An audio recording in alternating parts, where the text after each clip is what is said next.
Hey guys, so we're gonna pick up where we left off last Friday actually, when we went over all of the requirements and the characteristics for your annotated bibliography and how to write those annotations. If you missed that class, you may want to go back to the agenda for that class or to your presentations page that's available on Canvas to kind of look through some of those characteristics. Also on the assignment sheet, you have some samples there which might help. We're going to do a quick review of some of the things that we talked about. So beginning here, this was one of the examples that we looked at when we were playing two pieces of advice. And we talked about, if you look at this one, that it was a pretty good summary. It was a good start, but it had a couple of things that we agreed were off.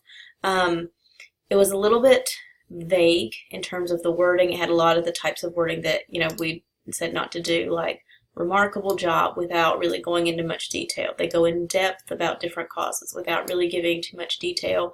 They say source without explaining what kind of source it is. We did cover with this evaluation portion that they gave a lot of stuff, a lot of information about the authors, but when it got to the source is useful, explaining how the source fits into the conversation, they kind of glossed over it and said it was useful without going into detail. I wanted to show a sample revision just of the summary, just to show what I mean about summaries needing to be really concise.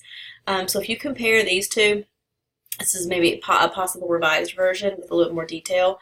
This book breaks down and compares aspects of depression among various stages of child development from infancy to adolescence. The author details types of depression such as bipolar depression and seasonal mood disorders, as well as their causes. Finally, they explain possible outcomes, assessments, and treatments of diverse types of depression across the varying age ranges. Again, we took out like remarkable and in-depth and actually included examples of types of depression that they cover. Just a little bit more information. And you notice that, like, even though we took out some of that kind of vague language and put in more detail, it's roughly the same length. So conciseness is getting in as many ideas and as much helpful information as possible, as clearly as possible, in as little space as possible. So we're going to go on to one that we had not looked at yet. This is another example that we would have looked at and played two pieces of advice. So I'm just going to kind of explain. So this is a website article from the American Legion site that talks about how people need to do more with the intention of healing our physically injured veterans. One of the things you'll notice, like I highlighted some of the important places. In this article, it states interesting facts and statistics on amputations and eye injuries currently. So you see they included a quote, and that's one of the things that we talked about not doing. One, these are supposed to be concise. Quotes add a lot of extra details, and you really don't want to be relying on quotes from the author to summarize main points. Those you should be able to do in your own words. So trying to kind of paraphrase and kind of bring things in a little bit, make it a little bit shorter. This website also gives people reasons why they should help our military veterans and ways they can help. This website is very credible. Again, that's one of those things that you shouldn't necessarily have to say. If you provide information about the author and the background biases that are there, it can be up to the reader to decide if they find it credible or not. You shouldn't necessarily have to make a case for that. No author takes credit for, I skipped this part, sorry, because it's a well-known organization that has been up and helping our veterans and servicemen and women since 1919. There's actually something to point out that is helpful that they included. Again, up here, if you can't find the author, tell readers about the organization, company, or publication. There should be information about whoever is responsible for that information. Now, I think they probably could have gone into more detail about the organization, but this is a good example of how to include that.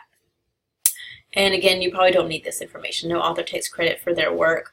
Again, it's one of those things that you don't necessarily need to include. If there's no author, write about the publisher, leave it at that. There's no need for extraneous commentary.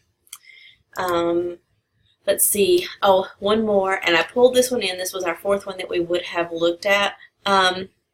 It's a pretty good start with the summary, and I like that they labeled it a peer-reviewed article. The summary isn't necessarily what I want to talk about. What I highlighted was the evaluation. I believe this will be helpful because this article has an enormous amount of information that I can use for my research paper. Again, that's kind of exactly one of the things that you want to avoid doing, because this is sources that you're gathering with a tertiary purpose for someone else. So how you're going to use it in your research paper is irrelevant for them. Some of the information I could use would be possible regulations, trends and developments, dominant business models, and relevant stakeholders. I think it's okay to use this article due to it coming from an institution that specializes in management. Again, this might be a good start for something to pull out for, and some of this stuff might be like information that could be helpful for the readers in terms of saying like this fits into conversation because it provides this information. But this is stuff that if you're thinking about like how you might use it in a paper, like keep it in your personal notes. Don't include it in the annotation. So I just kind of added a quick note down here. This is, tertiary source research, resources that are gathered by you for someone else. So that person is thinking about how they are going to use it, how it's going to be helpful for them. So try to avoid explaining how you plan to use it. All right, so we're going to do a little bit of practice and brainstorming and building your first annotation. I want you to actually go ahead and open a Google Doc, begin your annotated bibliography. You can go ahead and title it and continue to come back to this document because all your changes will be recorded. It's going to record your drafting steps, so you can always kind of come back to the same document. You don't have to keep making new ones to work on this assignment.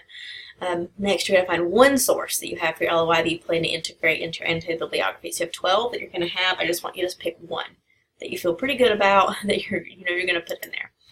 I want you to read over that text, and in your Google Doc, we're going to start with some notes. You're going to go ahead and answer a couple questions that are actually going to help you build that first sentence of your annotation.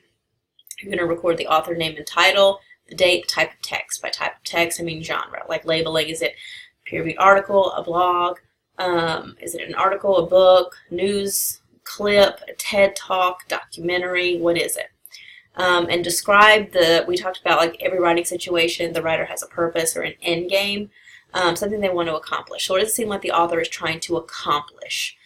So for instance, the goal could be to persuade readers to vote a certain way on a policy, or it could be that the author clearly wants readers to take the problem more seriously, or it could be it's a journalist trying to report objectively about a recent events or overview results of a recent study. So what kind of seems to be the main goal? Okay, so once you get to the steps, you may want to pause at the previous slide and kind of get some of that stuff down before you move on. But once you get here, I'm going to start kind of writing the rest of the summary.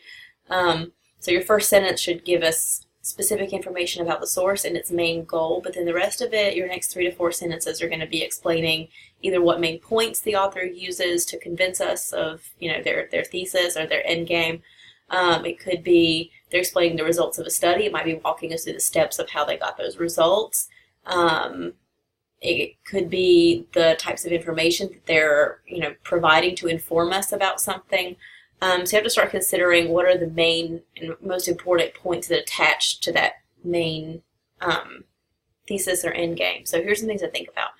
What are the main points the author is making? So and sometimes you can go through, and this is one of the tips that I've included here, is just to look through the text and pay attention to subheadings and sections, because sometimes that can kind of tell you whether they're including main points or they're including steps and how they're arranging information. So it kind of give you some tips about what kind of information to focus on. What important info do they offer? If that seems to be what's the most important, or what kinds of text are they referencing and using.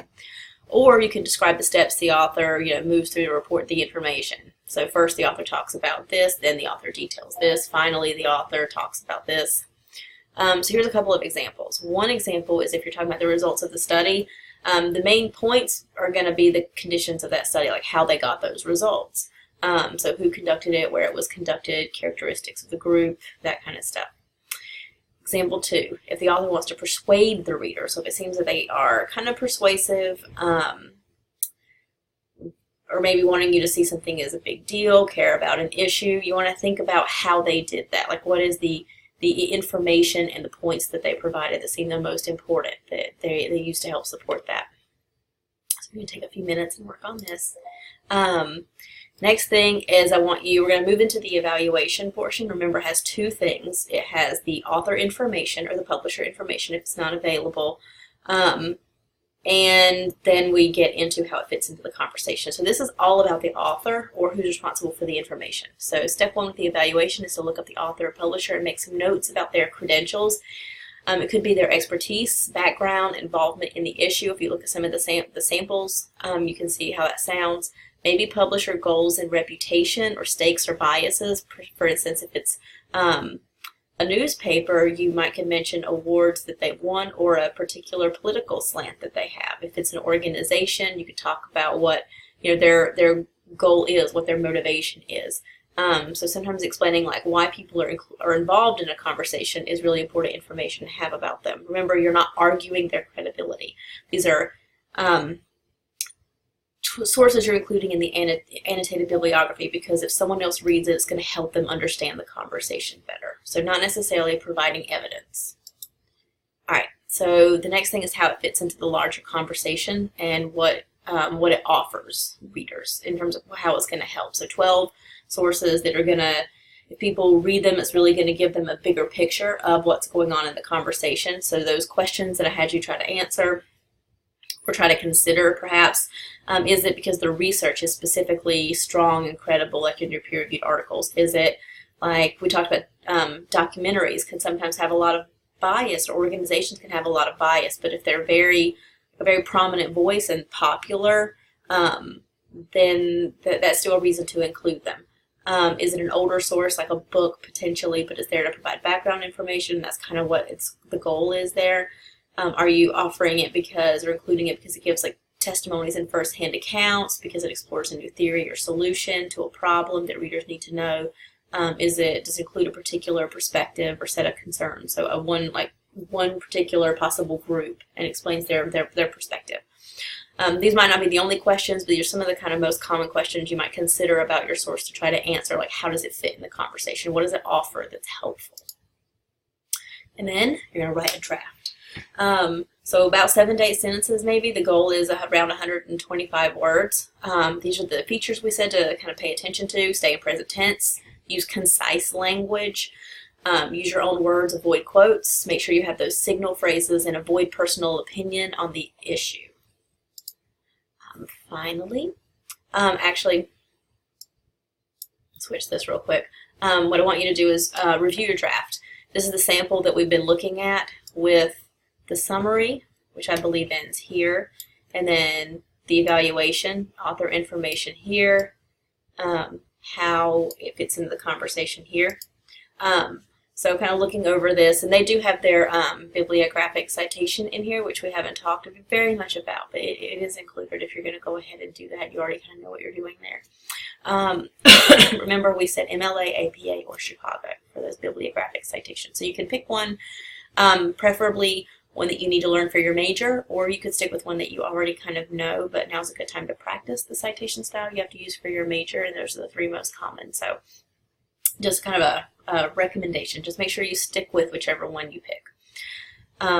So again, kind of review it. Make sure yours reads similarly, meets some of those appropriate requirements and conventions that we talked about on Friday and kind of reviewed a little bit during this presentation.